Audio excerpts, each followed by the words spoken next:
Hello friends, अब पढ़ाई channel पे आपका स्वागत है। आज हम अपने चैनल अब पढ़ाई पे हाउ डू ऑर्गेनिज्म रिप्रोड्यूस के 9वें लेक्चर की बात करेंगे। इससे पिछले वाले लेक्चर के अंदर हमने सेक्सुअल रिप्रोडक्शन शुरू किया था, मतलब लैंगिक जनन शुरू किया था, जिसके अंदर हमने बेसिक्स पढ़े थे। बेसिक्स का मतलब हमने ये पढ़ा था कि सेक्सुअल रिप्रोडक्शन क्यों जरूरी है, हमने एसेक्सुअल रिप्रोडक्शन से सेक्सुअल रिप्रोडक्शन को क्यों अपनाया, और मैक्सिमम जो ऑर्गेनिज्म है, प्लांट हो चाहे वो एनिमल हो, वो सेक्सुअल रिप्रोडक्शन को क्यों प्रिफेयर करते हैं, उन सब की बात हमने पिछले लेक्चर में कर ली थी। आज के लेक्चर में हम बात करेंगे sexual reproduction in flowering plant, मतलब पुष्पी पादपों में लैंगिक जनन। तो पुष्पी पादपों में लैंगिक जनन पढ़ने से पहले हम प्लांट के पार्ट्स की बात कर लेते हैं कि प्लांट के कौन सा भाग सेक्सुअल रिप्रोडक्शन के अंदर हेल्प करता है या भाग लेता है। तो प्लांट का जो मुख्य भाग एंजियोस्पर्म की बात करें तो एंजियोस्पर्म मतलब आवर्तबीजी के अंदर जो प्लांट का भाग होता है जो सेक्सुअल रिप्रोडक्शन में भाग लेता है वो है फ्लावर। कौन सा भाग है? फ्लावर या पुष्प। आप देख रहे हो डायग्राम के अंदर कि फ्लावर के हमें 4 पार्ट दिखाई दे रहे हैं। कौन कौन से पार्ट दिखाई दे रहे हैं आपको? देखो, सबसे नीचे अगर यहां देखें हम तो एक आपको ग्रीन पार्ट दिखाई दे रहा है। सबसे नीचे आपको कौन सा पार्ट दिखाई दे रहा है? Green part. और उस ग्रीन पार्ट को हम बोलते हैं सेपल। सॉरी, ये चल नहीं रहा है। उस ग्रीन पार्ट को हम बोलते हैं सेपल। सेपल बाह्य दल। क्या बोलते हैं? बाह्य दल। देखो, हिंदी के अंदर इसको बाह्य दल इसलिए बोलते हैं क्योंकि ये आप देख रहे होंगे कि प्लांट के अंदर सबसे बाहर की तरफ है। और किस कलर का है? ये ग्रीन कलर का है। तो क्या हुआ इसका काम कि जब ये बड़ अवस्था में था, जब ये फ्लावर बनने वाला था, ये पुष्प बन रहा था, तो प्लांट के अंदर जैसे मान लो ये हमने प्लांट बनाया, इस प्लांट के अंदर यहां पुष्प लगेगा तो यहां पे एक बड़ बनेगी सबसे पहले, फिर वो बड़ी ही फट के क्या बना लेती है? पुष्प बना लेती है। इस प्रकार से प्लांट बनता है ना, आपने देखा होगा। तो ये जो अर्ली अवस्था के अंदर जब ये पुष्प के रूप में बदल रहा था तो इसको क्या दे रही थी? सुरक्षा। क्या प्रदान कर रही थी? सुरक्षा प्रदान कर रही थी। तो पहला पार्ट आपको मेरे हिसाब से समझ में आ गया होगा। आपको समझ में आया? अब इसके बाद में दूसरे पार्ट की बात कर लेते हैं। तो हिंदी में समझना एक बार कि दल, बाह्य दल, इसका मतलब अगर बाहर कोई दल है तो अंदर दल होगा, क्योंकि बाहर और अंदर हम रेस्पेक्ट में बोलते हैं। भाई, मैं रूम के बाहर हूं, मतलब कोई रूम के अंदर होगा, या हमने रूम को बेस बना लिया। तो उसी प्रकार से अगर बाह्य दल है तो दल भी होगा। तो दल को हम बोलते हैं पेटल। तो फ्लोर का दूसरा पार्ट कौन सा हो गया? पेटल। दूसरा पार्ट हमारे पास है पेटल या दल। ये किस कलर का दिख रहा है आपको? आपको डायग्राम में रेड कलर का दिख रहा है, पर ये हमेशा रेड कलर का नहीं होता, अलग अलग प्रकार का होता है। क्यों होता है उसकी बात हम बाद में करेंगे, थोड़ा अभी बता देता हूं। क्योंकि जो पशु मतलब आप मान लो, पशु तो नहीं, पक्षी मान लो, पक्षी कीट हो गए, हमारे पक्षी और कीट हो गए, मधुमक्खियां हो गई, वो एक वीरान जैसे व्हाइट कलर या कोई भी कलर नहीं हो, कलरलेस चीज की तरफ ज्यादा अट्रैक्ट होंगे, या कलर अगर अलग अलग कलर होंगे तो ज्यादा अट्रैक्ट होंगे। या आप खुद पे ले लो, आप रंगीन चीजों पे ज्यादा अट्रैक्ट होते हो या ब्लैक एंड व्हाइट पे? सबसे बात है रंगीन चीजों पे। तो वही बात है कि जो हमारी मधुमक्खियां होती हैं या जो परागण करवाती हैं, पॉलिनेशन की बात जो हम बाद में करेंगे तब आपको समझ में आएगा इसका काम।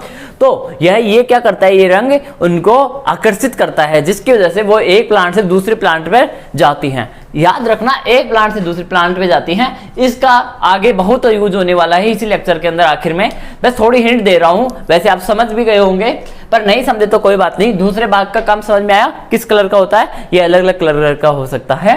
तो अब हम तीसरे पार्ट की बात कर लेते हैं। ये दोनों पार्ट, अभी तक मैंने जनन की कोई बात नहीं बोली, अभी तक हमने जनन की कोई, क्योंकि जनन का मतलब क्या है, रिप्रोडक्शन का मतलब क्या है, यहां समझना। रिप्रोडक्शन का मतलब हम समझते हैं कि एक मेल गेमेट होगा। क्या होगा? एक मेल गेमेट होगा और एक फीमेल गेमेट होगा, जो हमारा मिलके क्या बनाएगा? जाइगोट बनाएगा।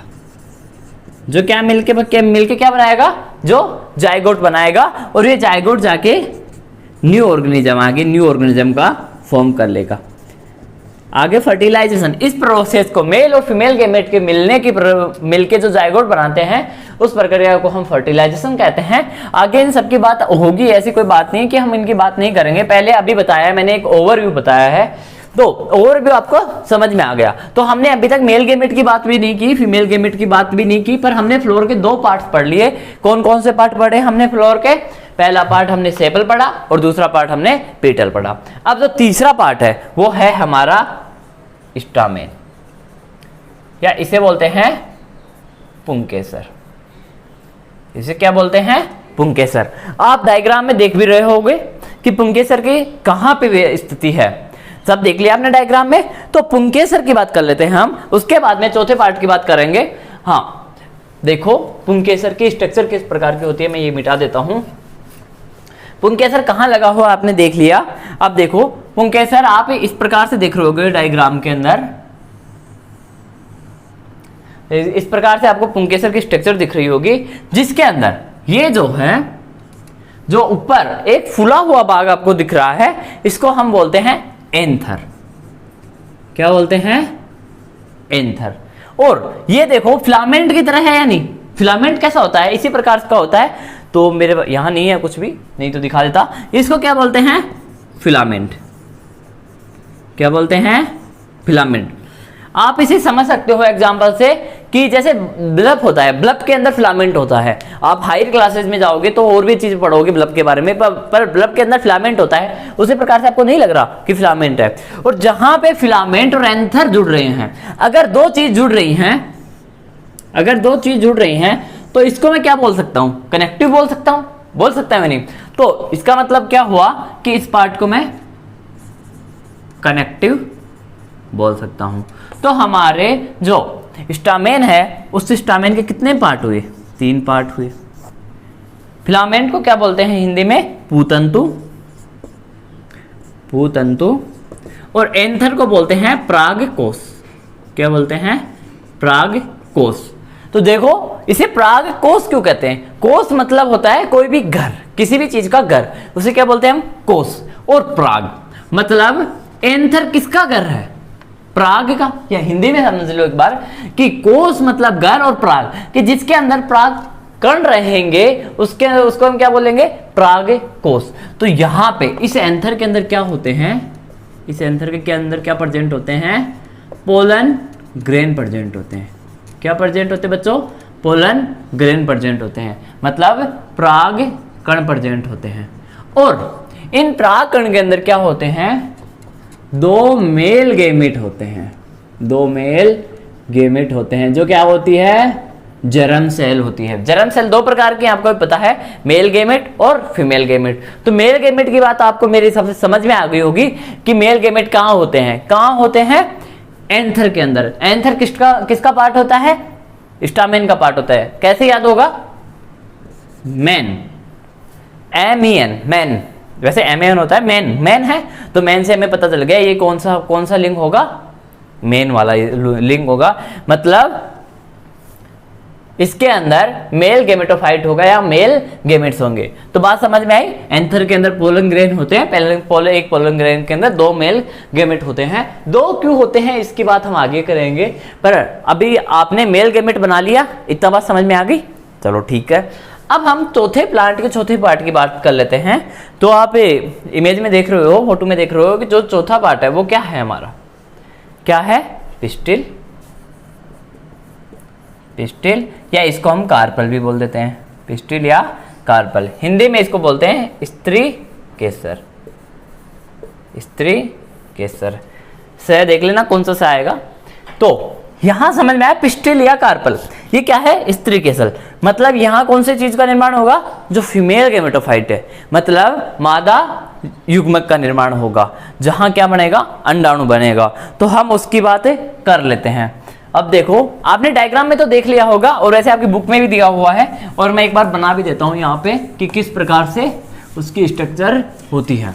तो अगर इसके अंदर बात करें तो इसके अंदर भी 3 ही पार्ट होते हैं, पर उन तीनों पार्ट का काम अलग अलग है। तो देखो अलग अलग ही हम उसे समझेंगे। ये पहला फूला हुआ भाग होता है जो सबसे ऊपर की ओर होता है।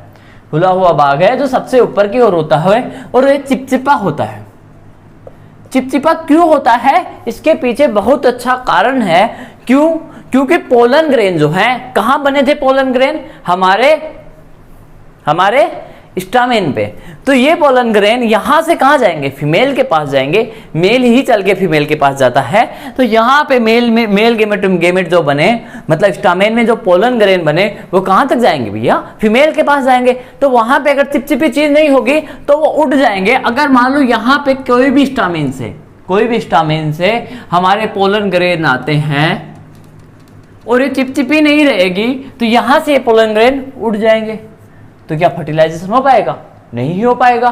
क्या कहां फर्टिलाइजेशन होगा? आप अब ये सोच रहे हो कि सर आपने अभी एक तो बनाया नहीं तो हमें क्या पता ये यहाँ आगे यही जरूरत इनकी। मैं बताऊंगा ना, यही जरूरत है, मैं बता रहा हूं ना आपको, क्यों टेंशन ले रहे हो आप? अब देखो इसको बाग बोलते हैं हम स्टिग्मा, वर्ती कागर बोलते हैं। उसके बाद में एक लंबी स्ट्रक्चर होती है जिसको हम बोलते हैं स्टाइल, वर्तिका। क्या बोलते हैं? वर्तिका।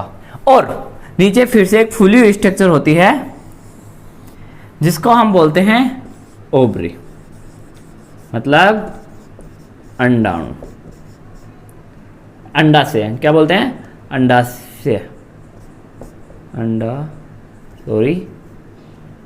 क्या बोलते हैं इसे? अंडा से कहते हैं। अब इस अंडाशय के अंदर ओव्यूल प्रेजेंट होता है। इस अंडाशय के अंदर क्या होता है? ओव्यूल प्रेजेंट होता है।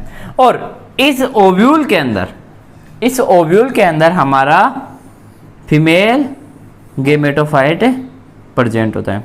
इस ओव्यूल के अंदर क्या प्रेजेंट होता है? हमारा फीमेल गेमेटोफाइट, जिसके अंदर क्या होते हैं?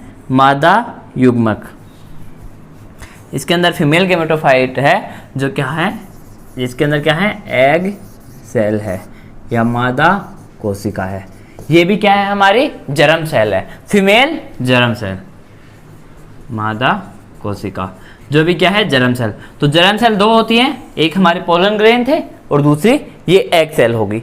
अब देखो इनका काम, आपको स्टिग्मा का काम समझ में आ गया होगा। चिपचिपा होता है, पोलन ग्रेन को यहाँ पे क्या करता है? यहाँ पे मतलब लेता है, प्लेटफॉर्म प्रदान करता है पोलन ग्रेन के लिए कि तो आप आओ। अब यहाँ पे पोलन ग्रेन आ जाते हैं, उसके बाद में यहाँ से एक पोलन ट्यूब बनती है। आगे हम फर्टिलाइजेशन के अगले लेक्चर में बात करेंगे, तब समझा दूंगा मैं। फिर यहाँ से एक पोलन ट्यूब बनती है, वो पोलन ट्यूब यहाँ से आते हुए यहाँ पे चली जाती है। इस पोलन ट्यूब के द्वारा, ये कंटिन्यूस होती है, इस पोलन ट्यूब के द्वारा जो दो मेल गेमेट बताए थे वो मेल गेमेट आएंगे और यहाँ पे आके फर्टिलाइजेशन कर देंगे और किसका निर्माण हो जाएगा? जाइगोट का निर्माण हो जाएगा। तो उसके बाद हम आगे के लेक्चर में फिर से करेंगे, कोई टेंशन नहीं है, अभी समझ में भी नहीं आएगा क्योंकि इतना ज़्यादा एक साथ नहीं समझ में आता। तो यहाँ तक आपको बात समझ में आई। इसका स्टाइल क्या कर रही है? इसको रास्ता प्रदान कर रही है पोलन ट्यूब को। ये ओवरी जो है ये आगे जाके फ्रूट बनाती है, मतलब फल में चेंज हो जाती है। और जो ओव्यूल है ये हमारा सीड बनाता है। ओव्यूल क्या है? सीड बनाता है। तो ये दो इंपॉर्टेंट क्वेश्चन यहाँ से बन जाते हैं कि फ्रूट का निर्माण कहाँ से होता है और सीड का निर्माण कहाँ से होता है, या सीड कौन बनाता है और फ्रूट कौन बनाता है। तो जो क्वेश्चन इसमें बन रहे थे तो वो सारे मैंने बता दिया। अब देखो आप जब डायग्राम में देखोगे तो डायग्राम में देखो कहाँ, यहाँ पे आप देखोगे तो ये स्ट्रक्चर, ये वाली जो स्ट्रक्चर है मैंने अभी बनाई थी, वो स्ट्रक्चर कहाँ थी? बीच के अंदर थी। क्यों? क्योंकि सबसे ज्यादा प्रोटेक्शन की जरूरत इसे ही है भाई। एक बार ये मधुमक्खी आई, मान लो कि उसके अंदर सेपल नहीं था या पेटल नहीं था, ये दोनों उसके अंदर नहीं थे, तो भी मधुमक्खी तुक्के से आ जाएगी। हवा के द्वारा पोलन ग्रेन आ जाएगा, या कैसे भी आके पोलन ग्रेन आ सकता है नहीं आ सकता? आ सकता है। अगर एक बार पोलन ग्रेन, अगर उस फ्लोर का पोलन ग्रेन नहीं आ पाया, किसी और फ्लोर से पोलन ग्रेन आ जाएगा तो स्टामेन भी नहीं रहेगा, तब भी कोई बात नहीं। पर अगर हमारा ये बीच वाला पार्ट अगर नहीं रहेगा, ओवरी नहीं रहेगी, ओव्यूल नहीं रहेगा, तो क्या बीज बन पाएगा? क्या फ्रूट बन पाएगा? तो अगर यही नहीं बनेंगे तो हमारा मकसद पूरा हो पाएगा? नहीं हो पाएगा। समझ में आ गई ना बात? तो इसीलिए बीच में होती है क्योंकि इसको सबसे ज्यादा जरूरत होती है सुरक्षा की। तो मेरे हिसाब से आपको बातें पल्ले पड़ गई होगी, और नहीं पड़ी तो कमेंट सेक्शन में कमेंट करके बताना, हम फिर से आपको बता देंगे। चलो अब आगे बात कर लेते हैं। ये जो स्टिग्मा पढ़ा हमने, सॉरी स्टिग्मा नहीं, हमने जो पिस्टिल पढ़ी और जो स्टामेन पढ़ा उसके उपस्थिति के आधार पे प्लांट दो प्रकार के होते हैं। कैसे दो प्रकार के होंगे कि ये दोनों चीज पिस्टिल और हमारा स्टामेन या तो एक ही प्लांट में प्रेजेंट हो या अलग अलग प्लांट पे प्रेजेंट हो। ऐसा भी हो सकता है ना, मैं पहली कंडीशन बनाता हूं। देखो इतना अच्छा फ्लोर नहीं बनेगा पर बना देता हूं मैं। जैसा भी फ्लोर बनेगा, ये हमारी क्या है, सॉरी ये हमारी क्या है बताओ, कार्पल बना दी। और ये हमारी क्या बना दी मैंने, क्या बना दिया, और मैं कोई ज़्यादा चीज़ नहीं बनाऊंगा, स्टामेन बना दिया। दूसरी कंडीशन हो सकती है कि ये जो पिस्टिल है ये इस फ्लोर पे हो और ये इस फ्लोर पे हो ही ना। समझ में आ गई ना दोनों कंडीशन। तो इस प्रकार से दो प्रकार के हमारे प्लांट होते हैं। एक होते हैं बाइसेक्सुअल प्लांट, दूसरे होते हैं यूनिसेक्सुअल प्लांट, उभयलिंगी प्लांट और सॉरी एक लिंगी प्लांट। कौन कौन से हो गए, बाइसेक्सुअल प्लांट और यूनिसेक्सुअल प्लांट। तो बाइसेक्सुअल प्लांट कौन से होते हैं, जिसके अंदर हमारी स्टामेन और पिस्टल या कार्पल एक ही प्लांट पे प्रेजेंट होते हैं, उसे हम बाइसेक्सुअल प्लांट कहते हैं। ये हमारे होते हैं हिबिस्कस प्लांट और मस्टर्ड के अंदर। किसके अंदर होते हैं, हिबिस्कस के अंदर होता है और मस्टर्ड के अंदर होता है। मतलब गुड़हल के अंदर हो गया, गुड़हल के अंदर हो गया और सरसों के अंदर हो गया। और यूनिसेक्सुअल मतलब ऐसे प्लांट जिसके अंदर एक पादप के अंदर होगा हमारा सिर्फ ये कार्पल वाला भाग, एक प्लांट के अंदर होगा सिर्फ हमारा ये कार्पल वाला पार्ट, और दूसरे प्लांट के अंदर कौन सा भाग होगा, दूसरे प्लांट के अंदर कौन सा भाग होगा, हमारा पिस्टिल वाला पार्ट। दूसरे प्लांट के अंदर कौन सा होगा, सिर्फ पिस्टल वाला पार्ट। तो ऐसे प्लांट को हम कौन सा प्लांट बोलते हैं, यूनिसेक्सुअल प्लांट। इसके एग्जाम्पल होते हैं हमारा पपैया, मतलब पपैया, पपीता और हमारा वाटरमेलन, तरबूज। तो एग्जाम्पल याद रखना, वाटरमेलन, तरबूज, ये दोनों एग्जाम्पल आप याद रखना। 4 एग्जाम्पल हो गए। बाइसेक्सुअल प्लांट के कौन से एग्जाम्पल होते हैं और यूनिसेक्सुअल प्लांट के कौन से एग्जाम्पल होते हैं।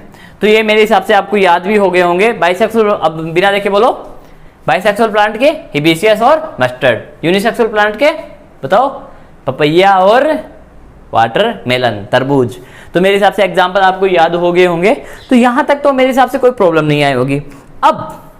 अब हम इसके अंदर एक बात कर लेते हैं, चलो अगले लेक्चर में करेंगे वो बात। पोलिनेशन की बात करनी है, परागण की। अगले लेक्चर के अंदर हम परागण को भी समझ लेंगे और फर्टिलाइजेशन को समझ लेंगे। तो इस लेक्चर के अंदर आपको कोई प्रॉब्लम आई हो तो कमेंट सेक्शन में कमेंट करके बताना, अपने दोस्तों के साथ शेयर करो और वीडियो को लाइक कर दो अगर वीडियो अच्छे लग रहे हैं। थैंक यू, जय हिंद, जय भारत।